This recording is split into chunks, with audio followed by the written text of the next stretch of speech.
वो नशे का धंधा करने की वजह से अंदर हो जाते हैं। Police, you are under arrest. तुम नशे के धंधा करने की वजह से सीधा बेटा जेल जाओगे। और उन्हें पुलिस उठा के ले जाती है और कमजोर हो गया था।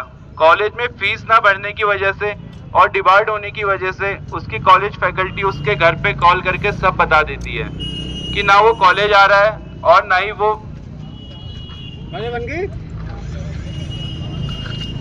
फीस भर रहा है। उसके घर पे सब, तू ना कॉलेज जा रहा है ना तूने फीस भरी है, जितने भी पैसे तूने मंगवाए तूने सब नशे में उड़ा दिए, तुझे घर की स्थिति का कोई भी फर्क नहीं पड़ रहा, तू अभी भी नशे में ही है। विवेक, नहीं पापा मैं ऐसा कुछ नहीं कर रहा नशा वगैरह। उसके पापा उसकी एक भी नहीं सुनते। पापा मुझे कुछ नहीं पता, तू सीधे घर आ जा, मुझे कोई मतलब नहीं, मैं अपना 1 रुपये भेजूंगा तुझे, सीधे घर आ, कोई डिग्री नहीं चाहिए मुझे तेरी। विवेक पे कोई ऑप्शन नहीं बचता है, वो वहां से अपना सब बैग वगैरह पैक करके घर चला जाता है। घर जाने के एक दिन बाद ही सुबह से उसे क्रेविंग होने लग जाती है। उसे फिर से बॉडी पेन, वॉमिट, पेट में दर्द, जुकाम होने लगता है और उसके कुछ घंटों बाद ही उसको फिट्स पड़ जाते हैं। उसके पापा डर जाते हैं और उसे हॉस्पिटल लेकर जाते हैं। उन्हें कुछ नहीं समझ आता है कि आखिर इसे हुआ क्या है। जब वो हॉस्पिटल पहुंचते हैं तो डॉक्टर बताते हैं कि उसे ड्रग्स ना लेने की वजह से विड्रॉल्स पड़े हैं, कि वो ड्रग्स की डिपेंडेंसी की वजह से सिकनेस में था और अगर वो उसे चाहते हैं बचाना तो उसे अब ट्रीटमेंट दिलाना पड़ेगा। वहां से उसके फादर को साई कृपा ट्रस्ट का मैसेज मिलता है।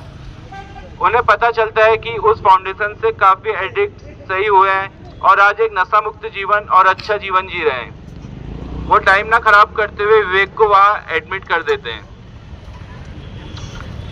ट्रीटमेंट सीन आता है जहां उसे पता चलता है कि उसके जैसे कई और भाई हैं जो एडिक्शन की बीमारी से पीड़ित हैं। उसे पता चलता है कि एडिक्शन एक बीमारी है जिसका एक संभव इलाज है जो एक दिन के हिसाब से नशा ना करके रोका जा सकता है। कुछ दिन विवेक विड्रॉल से जूझता है। उसे बॉडी पेन, वॉमिटिंग, पेट दर्द, हेलुसिनेशंस होते हैं। जहां उसके साथ के उसके जैसे एडिक्ट्स जो अब सही थे उसकी हेल्प करते हैं। कुछ दिनों में जब विवेक की फिजिकल क्रेविंग खत्म होती है तो वह वहां चल रहे प्रोग्राम में ध्यान लगाता है जहां वो योगा मेडिटेशन की हेल्प से अपनी बॉडी, अपनी हेल्थ, अपने माइंड को रिलैक्स करता है। काउंसलिंग थेरेपी से उसको नशे से हुई समस्या और उसकी की गई गलतियों को रियलाइज करवाया जाता है। उसे दिखाया जाता है कि नशे के बिना लाइफ कितनी अच्छी हो सकती है। शेयरिंग सेशंस की मदद से वो अपने गिल्ट दूर करता है और दूसरों की शेयरिंग सुन के उनके एक्सपीरियंस सुनता है। होप और स्ट्रेंथ मिलती है। धीरे धीरे उसके मेंटल ऑब्सेशन और स्पिरिचुअल बैंक्रप्सी पे काम होता है।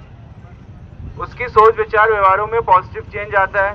उसे वहाँ सेशंस में बताया जाता है कि बाहर की दुनिया में कैसे परिस्थितियों से निपटना है बिना कोई नशा करे और कैसे नशे से बचे रहना है। उसे समझाया जाता है कि उसे पहला नशा नहीं करना है, उन लोगों से दूर रहना है, उन जगहों पे नहीं जाना है।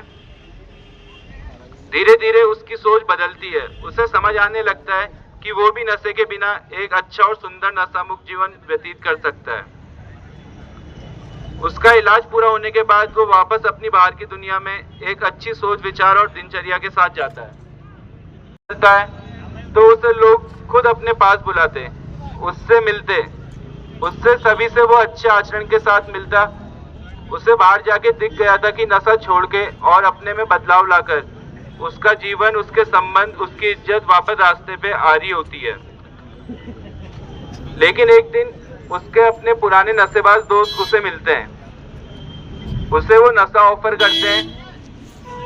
वहां पर उसके पास 2 ऑप्शन है, या तो वो उनके साथ नशा कर ले और अपनी मेहनत और जीवन दोनों को खो दे, या फिर जिस राह पे वो चल रहा है उनको मना करके, इग्नोर करके उसी राह पे चलता रहे।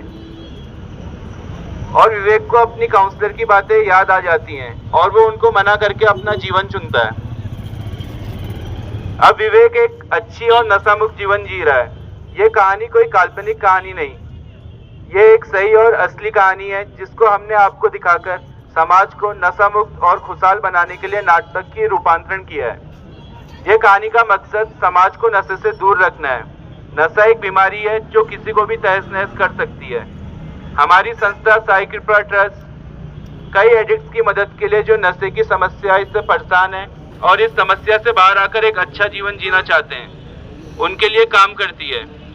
इस पूरे नाटक में हमने किसी भी नशे को करने की सलाह या बढ़ावा नहीं दिया है। हमारा मानना और कहना यही है कि हमारा समाज और युवा पीढ़ी इस बीमारी से दूर रहे और जीवन को उसकी असलियत में ही देखे। किसी भी नशे के भ्रम में खुश रहने से अच्छा है जीवन को जीवन की असलियत से सामना करना।